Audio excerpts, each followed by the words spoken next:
2024 will be an important year for Cities Skylines 2, especially after the more than questionable release by the end of last year. We have finally reached a point where the game is, well, in a representable state, so to speak. I say this because there have been major improvements, right? They have been pushing out quite a bit of patches to fix up a lot of the issues like performance, outright systems which didn't work at all, like the trading, right? Or, well, didn't work as intended. And now they have reached a point where at least some of the really, really bad issues are gone. And they have now said themselves that they have to dive deeper into the gameplay mechanics to fix a lot of the issues people have. And let's be real here. There are still a ton of issues in the game, and we are not talking about bugs or performance here. For me personally, performance has been a major improvement on my system at least.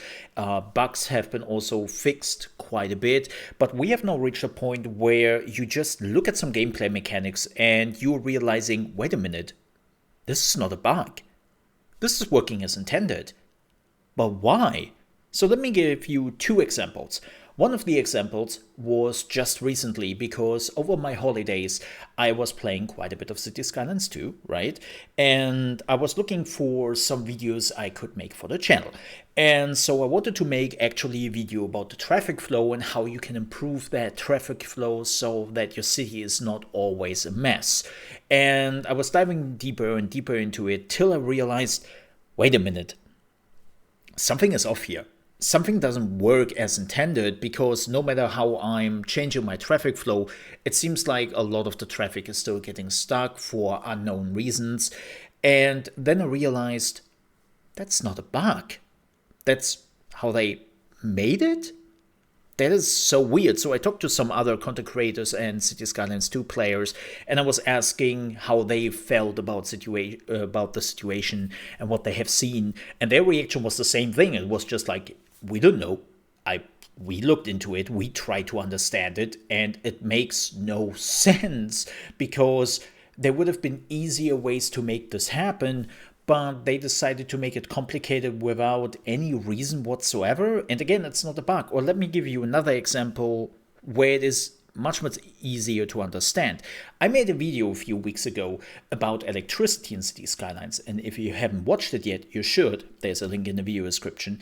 And one of the main surprises I figured out, and I presented it in the video, was that whenever you build a street, you are also building an electricity blah, blah, blah. Let's try that again. An electricity cable underneath the street, right? But you can also build manually some of those cables underground or over the ground. And the electricity cable you are getting for free underneath the street can transport less electricity than the manually one you can build. And it's like, why? Why does this electricity cable just can transport less electricity? Why is that a thing? For what reason? It makes no sense, right? It's such a weird thing to do.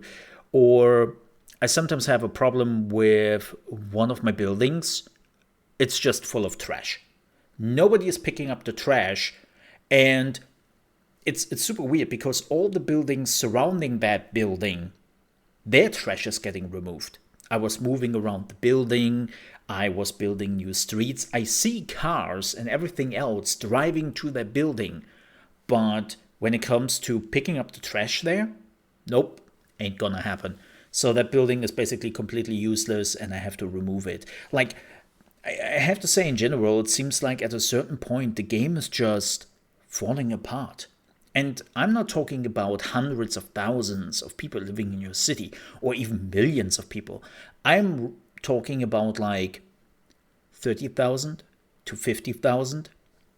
That's where the game is just starting to not knowing what to do, right? Like a lot of the AI is just stopped working, and again the game is falling apart, and this is now something the developers have to fix, and they are on it. But 2024 is so important because the reality is more people are now playing Cities Skylines 1 than they play Cities Skylines 2. And that was to be expected, right? Like, you cannot really compare a game which has been in development for 7 years, has gotten content updates for 7 years, with a relatively new game. Yes, it's the second game, and again, mistakes have been made, but you cannot really do that. It's still a fresh start. But I think this is now very critical this year that people see, okay, they're fixing the issues, they make it work, and the first DLCs have to be really good. They have to be bangers so that people know this game is getting supported for many years to come, and this is basically the next step. And yes, I know, Cities Skylines 1 and Cities Skylines 2 feel kind of different when you play them. Like I said it before and I will say it again, I like the second Cities Skylines game more than I like the first one, just when it comes to how it feels. But this year is the do or die part for Cities Skylines 2. And I'm confident that Colossal Order is already hard at work. I mean, let's be real here. I know we always sometimes forget that, or some people have not been there when Cities Skylines 1 came out. But that game was also a little bit of a mess when it came out, and they fixed it up proper. And now it's regarded as one of the best city simulation games out there. So I hope they will do the same thing for the second one. And I'm looking forward for more content regarding that. So with that said, I have a good feeling about 2024. I hope Colossal Order is living up to that. And I'm looking forward to all the fixes and then even the new DLC. With that said, thanks so much for watching, stay safe, and I'll see you next time. Bye bye.